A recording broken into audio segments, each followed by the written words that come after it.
د فضایل رمضان د دومې برخې مینوالو ته السلام علیکم ورحمت الله وبرکاته مغفرته وړاندې کوم.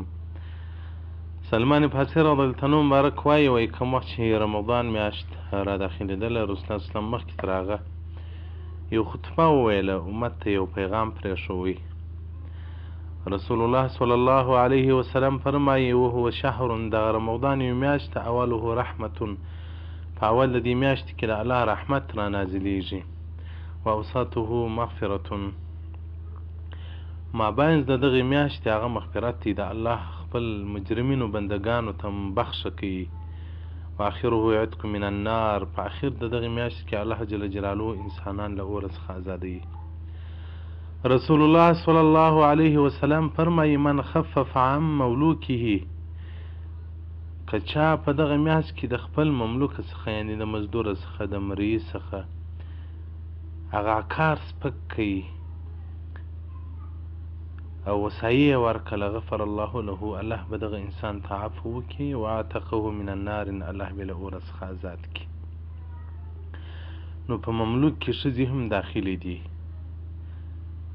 په دغه میاشت کې که سړی په ښځو باندې رحم وکړي، تکلیف نه کړي ور، پر مزدورانو پر منشیانو باندې، د هغو هم دغه رنګه روژه وي لکه ستا چې روژه وي محترمه.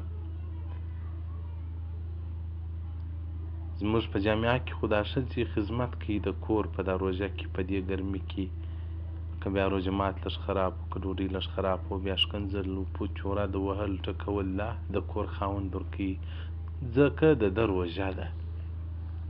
خو هغه هم د الله بنده ده، هغه هم د الله جل جلاله یو مخلوق دی، ته هم د الله یو مخلوق یې، ته نو بیا کم سر کم حیثیت لري چې ښکنځل ورته کوې. دا پښتنو کې دا ظلم وحشت ډېر دی، ښځو ته ښکنځل، ښځې وهل ټکول په روژه کې، ځکه خداجي صاحب روژه ده.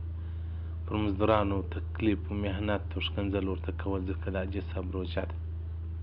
هغه هم دغه رنګه انسان دی، دغه رنګه یې روژه ده، دغه رنګه یې وسایي او سکون ته هوا کېږي، دغه رنګه یې او استراحت ته هوا کېږي.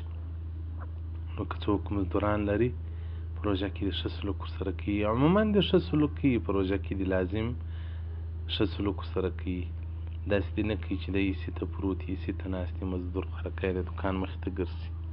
نو په دغه میاشت کې تاسې پر هغه خلکو باندې چې ستاسو تر لاس لاندې وي ښه ورسره وکړي، رزق ور پراخ کړي.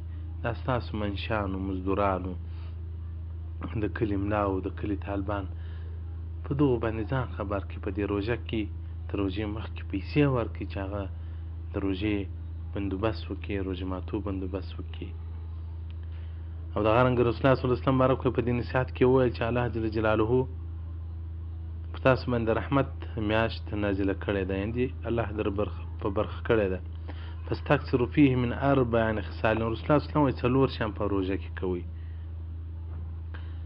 په دوه شیانو باندې الله راضي کېږي، د دوو څخه تاسو چاره نه لرئ. هغه څه چې الله په راضي کېږي لا اله الا الله کلمه ویل دي او مغفرت غواړئ، استغفار وایست. او هغه څه چې تاسو چاره نه ځین لرئ، فتسألون الله الجنه وتعوذون به من النار، د الله څخه جنت وغواړئ او الله ته زارۍ وکړئ چې د دوزخ څخه نجات درکړي او جنت ځینې وغواړئ. د دې دوه شیانو څخه رسول الله صلی الله علیه وسلم وایي تی چاره نه لرئ، د دوزخ څخه نجات، دوزخ ته ورتلل دا د مؤمن یو ارزو ده که ځان مؤمن بولي. دغه څلور شیان په روژه کې باید مؤمن په ځان کې راولي. لا اله الا الله ذکر کوي، استغفار ډېر وایي او د جنت خواست کوي او د دوزخ څخه نجات غواړي. د بده مرغه زموږ پښتانه خو د شپې په چکو، په ورکو، په نورو شیانو باندې شپه ورتېره کړي، سهار نو بیا لکه حیوان بیدي ماپښین راکښېني. او دغه رنګه د ابوهریره څخه روایت دی چې رسول الله صلی الله علیه وسلم فرمایلی دي اعطیت امتی فی رمضان خمس خصال، رسول الله صلی الله علیه وسلم زما امت ته په رمضان کې 15 شیان الله ورکړي دي، هیڅ امت ته یې مخکې نه دي ورکړي. خلوف فم الصائم عند الله اطيب من ريح المسك، دغه د روژتي د خولې بوی په نیز د الله دومره خوشبیناکه دی لکه مسک. او دوم دغه روژتي که نر وي که ښځه وي چې روژه ونیسي ملایکې ولره مغفرت غواړي حتی یفطروا تر کومه وخت چې دوی روژه ماتوي. دریم په دغه میاشت کې شیطانان الله بندیان کړي لا یصلون الی ما کانوا یصلون الیه، هغه څه نه چې کولی شیطانان لکه مخکې چې کول.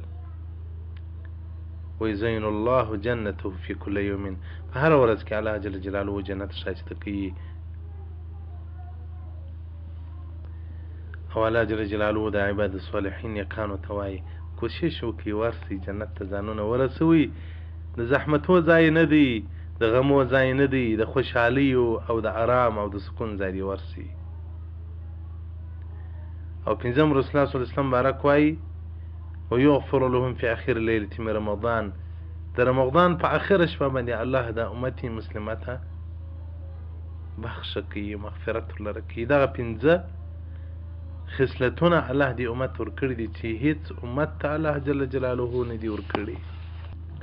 او دغه رنګه د ابي هريره رضی الله تعالی عنه څخه روایت دی چې رسول الله صلی الله علیه وسلم فرمایلی دي چې الله جل جلاله وایي الصوم لی، روژه زما دپاره ده، وانا اجزي به، زه جزا ورکوم، زه عوض ورکوم. روژه الله وایي زما دپاره ده. که سړی تشناب ننوځي هر څومره اوبه څښلی شي، خوراک نشي کولی پر شونډانو باندې غوړي معلومیږي یا لاسونه غوړ شي، تشناب ته ننوځه هر څومره اوبه وڅښه، د الله څخه سوا هېڅوک نه در خبرېږي.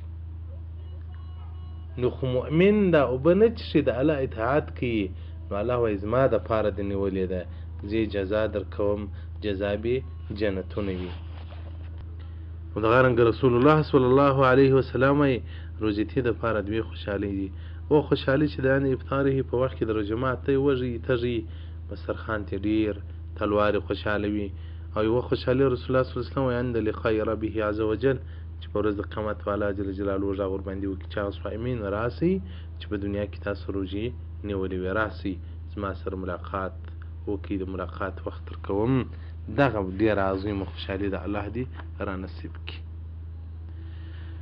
او دغه رنګه د عامر بن ثله څخه روایت دی چې ابوبکر صدیق راته مبارک ویلي دي، هغه وایي رسول الله صلی الله علیه وسلم فرمایلی دي چې الله جل جلاله بعضې جنتونه جوړ کړي دي من یاقوت، د یاقوتو څخه، د سرو یاقوتو څخه. دغه د دیوالو بنیاد یې د سرو یاقوتو دی، او دغه بنیاد دا دیوالونه چې سره لوړ شي بیا د سرو زرو څخه جوړ دي، او د ورېښمینو پردې ورباندې ځړېږي پر دې دیوالو باندې. او هر جنت اوږدوالی 100 کاله دی، او سور عرض یې هم 100 کاله دی. په هر جنت کې 100,000 سرونه او کورونه دي،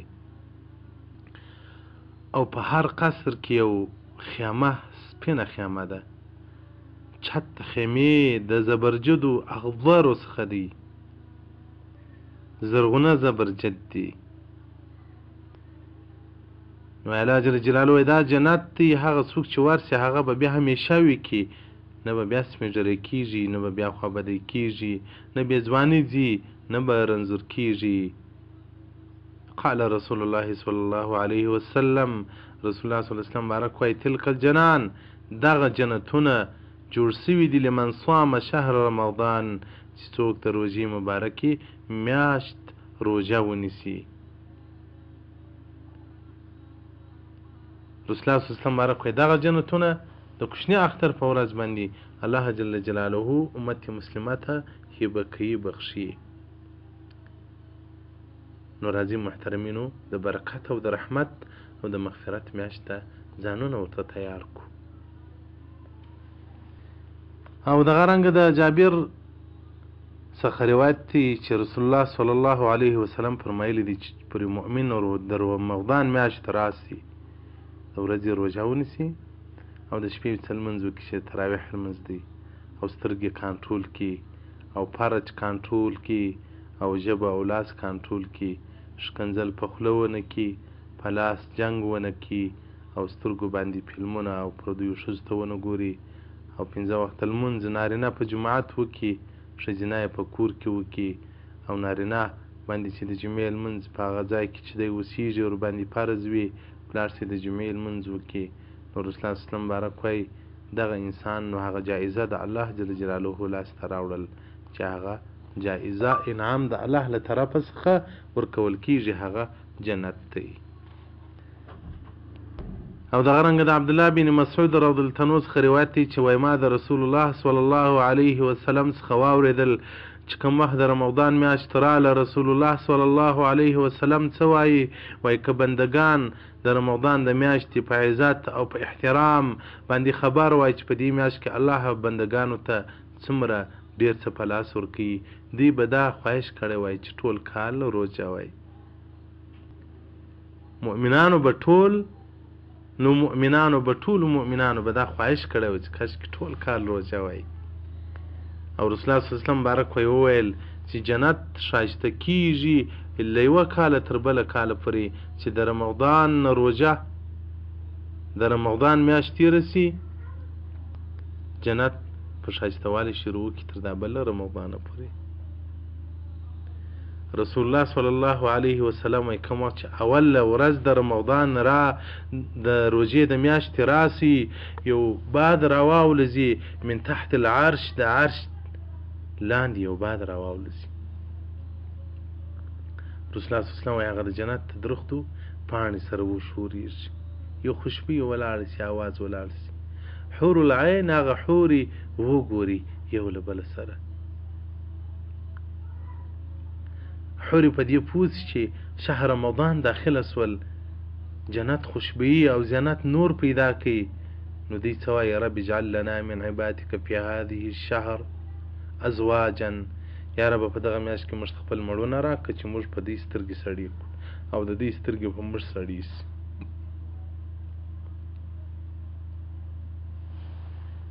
رسول الله صلی الله علیه وسلم بارک وایي هیڅ مؤمن د رمضان روژه نه نیسي چې ونیوله الله به حور العین نکاح ورسره وکړي په داسې خیمه کې به وي من ذرة له ملغلرو څخه به جوړوي او هغه حورې به په هغه خیمه کې وي چې الله جل جلاله په قرآن عظیم شان کې صفات راته کړی دي حور مقصورات فی الخیام.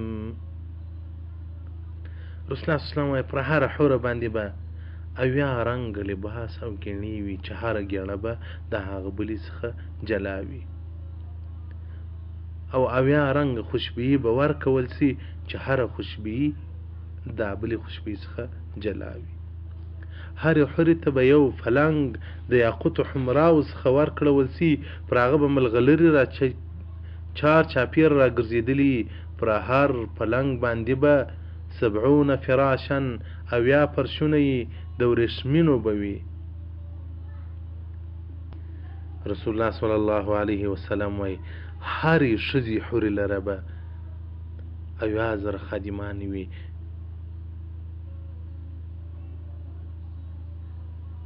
او د هرې خادمې سره به د سرو زرو لوښي وي په هغه کې به داسې خوراکونه وي چې د یوه خوراک خوند به د هغه بله څخه جلا وي.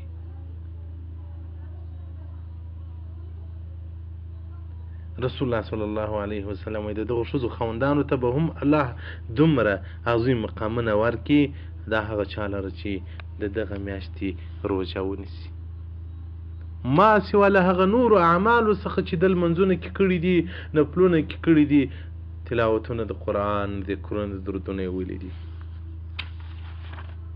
نو محترمینو د رحمت میاشت په دې کې زموږ تاسو د جنت سرمایه د جنت مقامات لوړیږي راځئ چې ځانونه ورته چمتو کړو راځئ چې زړونه ورته خوشحاله کړو راځئ دا احساس په ځان سره پیدا کړو چې په آینده کال کې به بیا موږ ژوندي یو او که به مړه یو نو راځئ وخت نه کړو ضایع په روژه کې د ټولو نارواو څخه مخان راواړوي که نارینه یاست که ښځینه یاست له بده مرغه دا کومو مناطقو کومو ځایو کې چې زه اوسېږم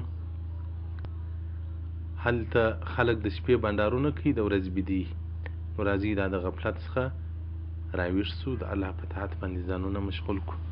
فضایل رمضان د ابي دنیا صفحه 47 تر 49 پورې حدیث يويشت دويشت درويشت